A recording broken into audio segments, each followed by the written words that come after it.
عزیز طلباء و طالبات، السلام علیکم رحمۃ اللہ وبرکاتہ۔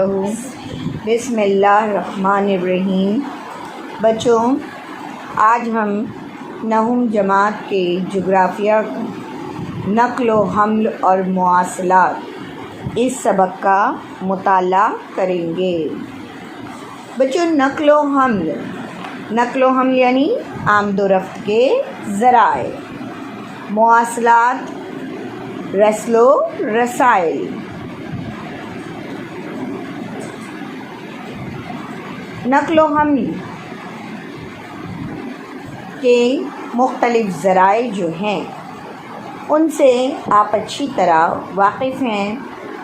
جیسے سب سے پہلے جو ہیں وہ سڑکیں ہیں، دوسرا ہوائی راستہ ہے، اور تیسرا ریل کے راستے، بری راستہ، بحری راستہ اور ہوائی راستہ۔ بری راستے یعنی سڑکیں وغیرہ جو ہیں، یہاں پر ہم اپنے آمد و رفت کے لیے جو ہے مختلف ذرائع جیسے رکشہ ہے، کار ہے، ٹرک ہے، موٹر گاڑیاں ہیں، ہم ان کا استعمال کرتے ہیں۔ مسافر برداری کے لیے، مال برداری کے لیے ہم ان راستوں کا، ان ذرائعوں کا استعمال کرتے ہیں۔ آبی راستہ ہے، ہوائی راستہ ہے۔ اب یہاں پر ہم جو ہیں بری راستے میں سڑکوں کے علاوہ ریل کے راستے کا بھی استعمال کرتے ہیں، میٹرو وغیرہ کا استعمال کرتے ہیں۔ آبدوز کشتی جو ہے یہ آبی راستے میں اس کا استعمال کیا جاتا ہے۔ ساتھ ہی ساتھ جو ہے ہوائی راستوں میں پلین ہیں، ہیلی کاپٹرز ہیں، ان کا استعمال کیا جاتا ہے۔ تو بچوں، آپ اچھی طرح اس بات کو سمجھ گئے ہوں گے کہ یہ تمام سرگرمیاں جو ہیں سفر یا مال برداری کے مختلف امور کو ہمیں دھیان میں رکھنا ہوگا۔ نقل و حمل کے لیے، سفر کے لیے مختلف راستے اور ذرائع جو ہیں وہ ہمیں دستیاب ہوتے ہیں، جیسا کہ آپ جو ہیں یہاں پر اس جدول میں دیکھ سکتے ہیں۔ سڑکیں، ریل کے راستے، آبی راستے، ہوائی راستے، زمین دوز راستے وغیرہ راستوں سے نقل و حمل کیا جا سکتا ہے۔ اب یہاں پر نقل و حمل کے لیے قابل غور امور کا جو ہے یہ آپ کو شجری خاکہ بتایا گیا ہے۔ طبعی ساخت ہے، فاصلہ ہے، راستے اور ذرائع ہیں، میعاد ہے، بازار ہے، آب و ہوا ہے، اشیاء ہے، وقت ہے، خرچ ہے۔ تو یہاں درج بالا تمام چیزوں کا خیال رکھا جائے تو سفر یا مال برداری کے کم خرچ اور کم وقت میں آسانی سے ہو جاتی ہے، یعنی خرچ اور وقت دونوں کی بچت ہوتی ہے، ساتھ ہی ساتھ سفر بھی آرام دہ ہو سکتا ہے۔ مال کا نقصان ہوتے ہوئے نقل و حمل کی جا سکتی ہے۔ گاہک کو بیچے جانے والی اشیاء کی قیمت صرف پیداواری خرچ کی بنیاد پر طے نہیں ہوتی، بلکہ پیداواری خرچ اور مال برداری کے تمام اخراجات پر ہوتی ہے۔ مال کی نقل و حمل محفوظ طریقے سے اور جلد کی جانا ضروری ہوتا ہے۔ نقل و حمل معاشی طور پر موافق ہونے پر مال کی قیمت کم رکھی جاتی ہے۔ بچوں، نقل و حمل ایک بنیادی سہولت ہے۔ نقل و حمل کے ذرائع کو فروغ ملک یا علاقے کی ترقی کا معیار تسلیم کیا جاتا ہے کہ نقل و حمل کے نظام میں اصلاح کی وجہ سے مال اور مسافروں کی حرکیاتی جو قوت ہوتی ہے حرکت کرنے کی وہ بڑھتی ہے۔ اس طرح صنعتوں اور بازاروں کو بھی فروغ حاصل ہوتا ہے، معاشی ترقی میں تیزی پیدا ہوتی ہے، فی کس آمدنی اور مجموعی گھریلو پیداوار میں بھی اضافہ ہوتا ہے۔ بچوں، نقل و حمل کے راستوں کی تشکیل جو ہے اسے ہم آسانی سے سمجھ سکتے ہیں۔ جیسے کچھ مقامات پر نقل و حمل کے راستوں کے جال گھنے ہوتے ہیں، کچھ مقامات پر یہ جال کم گھنے ہوتے ہیں، کہیں نقل و حمل کے لیے صحیح راستہ نہیں ہوتا ہے، کوئی علاقہ نقل و حمل کے ذرائع سے محروم رہتا ہے، نقل و حمل کے جال جو ہیں وہ کم گھنے ہوتے ہیں۔ اس طرح کئی سوال جو ہیں وہ ہمارے سامنے درپیش ہوتے ہیں۔ تو بچوں، مثال کے طور پر جو ہے آپ یہاں پر ضلع ستارہ کا نقشہ دیکھ سکتے ہیں۔ اس کی اہم سڑکیں، اہم ریل کے راستے جو ہیں جیسے طبعی ساخت ہیں اس کی، کہ اس میں اہم راستے، ریل کے راستے وغیرہ جو ہیں انہیں ہم آسانی سے دیکھ اور سمجھ سکتے ہیں۔ ستارہ ضلع کے مغرب جانب میں سہادری اور اس کے ذیلی چھوٹے پہاڑی سلسلے واقع ہیں۔ یہاں کی زمین کی نشیب و فراز سے پر ہے۔ اس کے گروہ ارد و گرد نواح میں کوئنہ بند کا شیو ساگر جیسا وسیع آبی ذخیرہ بھی پھیلا ہوا ہے۔ آپ ان چیزوں کو ان نقشوں میں بآسانی دیکھ سکتے ہیں۔ اسی طرح اگر ہم ضلع کا وسطی اور مشرقی حصے کو دیکھیں تو یہ حصہ نسبتاً کم اور درمیانی بلندی والا ہے۔ طبعی ساخت کے لحاظ سے ضلع ستارہ کے مغربی حصے میں نقل و حمل کے راستوں کا جال گھنا نہیں ہے، جبکہ اگر ہم مشرقی حصے میں درمیانی ضلع کے یعنی وسط میں یہ دیکھیں تو یہ جال ہمیں زیادہ گھنا نظر آتا ہے۔ یہاں اس کے علاقے سے ایک شاہراہ اور ریل کا راستہ بھی گزرتا ہے۔ شاہراہ کو جوڑنے والے کئی راستوں کا جال بھی ہمیں نظر آتا ہے۔ اس سے ہم آسانی سے سمجھ سکتے ہیں کہ طبعی ساخت یعنی پہاڑ، وادیاں، ندیاں وغیرہ کس علاقے کے نقل و حمل کے راستوں کی ترقی پر اثر انداز ہو رہے ہیں۔ طبعی ساخت اور نقل و حمل کے راستوں کا آپس میں ایک دوسرے سے باہمی تعلق ہوتا ہے۔ طبعی ساخت کے متعلق کی وجہ سے کسی بھی علاقے کی سہولتیں اور وہاں کی مشکلات کو ہم آسانی سے سمجھ سکتے ہیں۔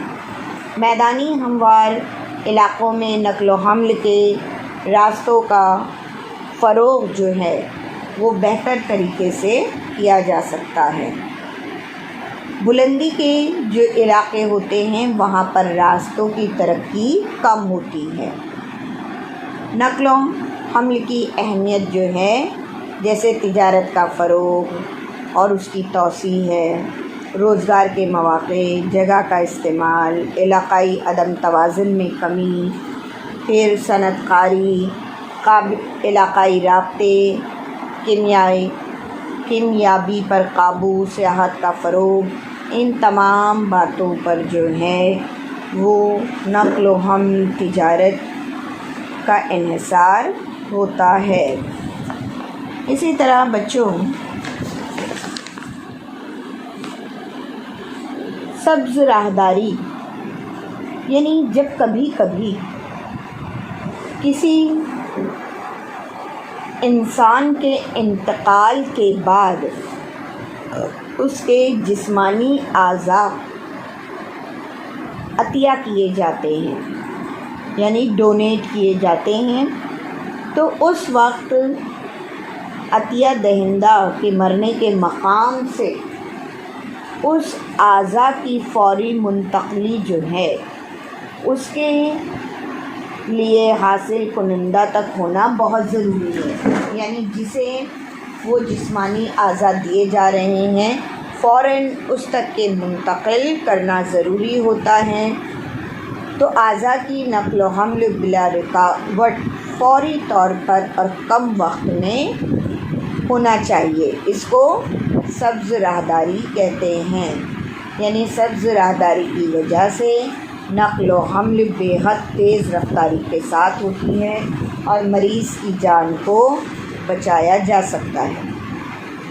بچوں، اسی طرح رو مال برداری یعنی ریل کے ذریعے ایک اسٹیشن سے دوسرے اسٹیشن تک مال کو پہنچانا مال برداری کی جاتی ہے۔ شاہراہوں کے ذریعے بڑے پیمانے پر مال برداری ہوتی ہے۔ ٹرکوں کے ذریعے ہونے والی مال برداری ریلوے کے ذریعے ہونے والی مال برداری سے زیادہ مہنگی ہوتی ہے۔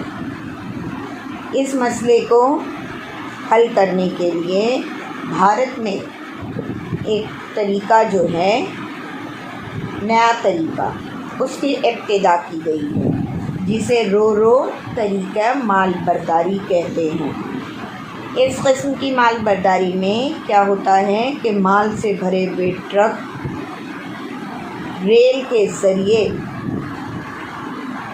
مطلوبہ مقام تک لے جائے جاتے ہیں۔ وہاں سے یہ ٹرک جہاں مال اتارنا ہوتا ہے وہاں تک لے جاتے ہیں۔ مطلوبہ مقام تک ریل کے ذریعے سفر کرنے کی وجہ سے نقل و حمل کے اخراجات کم ہو جاتے ہیں، جس کی وجہ سے ٹرک کے ذریعے کی جانے والی نقل و حمل میں جو ایندھن کا خرچ ہوتا ہے اس سے بھی بچ جاتے ہیں، آلودگی سے بھی بچ جاتے ہیں۔ رو طریقہ مال برداری کا آغاز سب سے پہلے کوکن کے ریل کے راستے پر ہوا ہے۔ بچوں، اسی طرح اب ہم مواصلات کی طرف آتے ہیں۔ مواصلات میں بھی ایک یہ اہم بنیادی سہولت ہے۔ مواصلات جدید دور میں مواصلات یا معلومات کا تبادلہ ایک اہم سہولت تصور کیا جاتا ہے۔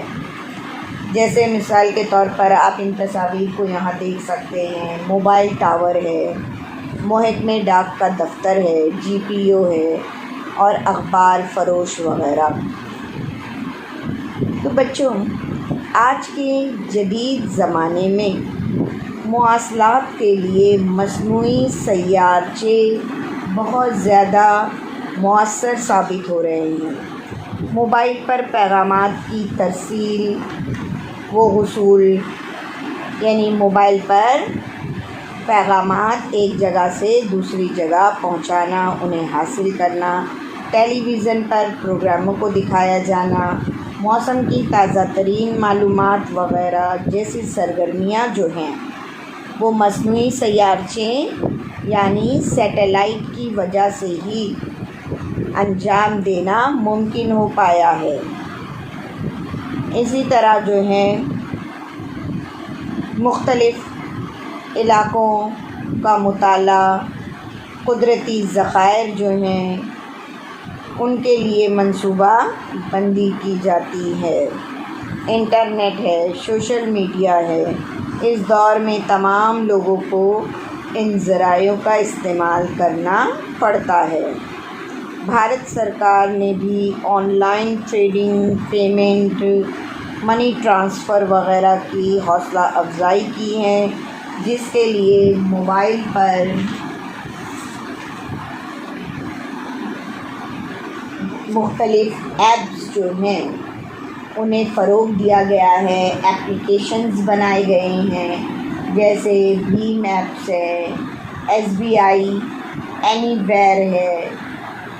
ان مواصلاتی وسائل کے ذریعے مختلف اقسام کی ہم ادائیگی اور خرید اور فروخت بھی آسانی سے کر سکتے ہیں۔ بچوں، آج کل مواصلات کی سہولیات کافی بڑے پیمانے پر فروغ پا چکی ہیں۔ یہ سہولیات محض فون پر گفتگو کرنا یا پیغامات ارسال کرنے تک ہی محدود نہیں ہے۔ ہم ویڈیو کالنگ کرتے ہیں، اسی طرح ویڈیو کانفرنسنگ بھی کرتے ہیں۔ ایک ساتھ بیک وقت ہم کئی لوگوں سے گفتگو کر سکتے ہیں۔ بچوں، جہاں یہ تمام مواصلات کے فائدے ہیں، وہیں پر اس کے نقصانات بھی ہیں، اس پر بھی ہمیں نظر رکھنا ہوگا۔ انٹرنیٹ کے ذریعے جو ہے کئی جرائم ہو رہے ہیں، مثلاً ای میل یا ویب سائٹ ہیکنگ کی جاتی ہے، آپ کی تمام معلومات کو جو ہے وہ چوری کیا جاتا ہے، فریب دہی ہوتی ہے، سائبر حملے ہوتے ہیں، سائبر کرائم ہوتے ہیں، جنگ، انتہا پسندی وغیرہ۔ ان میں معلومات جو ہوتی ہے وہ حاصل کر لی جاتی ہیں، ساتھ ہی ساتھ مالی فریب بھی ہوتا ہے اور اہم ویب سائٹ پر حملہ بھی شامل ہے۔ اسی لیے انٹرنیٹ پر سوشل میڈیا کا استعمال کرتے ہوئے ہمیں بہت زیادہ احتیاط برتنا چاہیے۔ اگر کوئی آپ سے ذاتی معلومات طلب کرے تو جب تک کہ آپ تمام باتوں کی سچائی کو جان نہیں لیتے، آپ اپنی معلومات کسی بھی سائٹ پر نہیں دیں گے۔ آپ خود کوئی حساس یا ذاتی نوعیت کی معلومات جو ہے وہ سوشل نیٹ ورکنگ سائٹ پر نہ ڈالیں، اور نہ ہمیں اس پر ڈالنا چاہیے اپنی معلومات کو۔ اسی طرح جو ہے یہ حملے مختلف ممالک میں بھی ہوتے ہیں، جس سے عالمی انٹرنیٹ کی سائبر جنگ ہوتی ہے، یعنی پوری دنیا کی سطح پر بھی انٹرنیٹ کی سائبر جنگ جو ہے وہ کی جاتی ہے، عالمی انٹرنیٹ ہیکنگ کی جاتی ہے۔ اس لیے ہمیں ان مواصلات کا استعمال کرتے ہوئے بہت زیادہ احتیاط برتنا چاہیے۔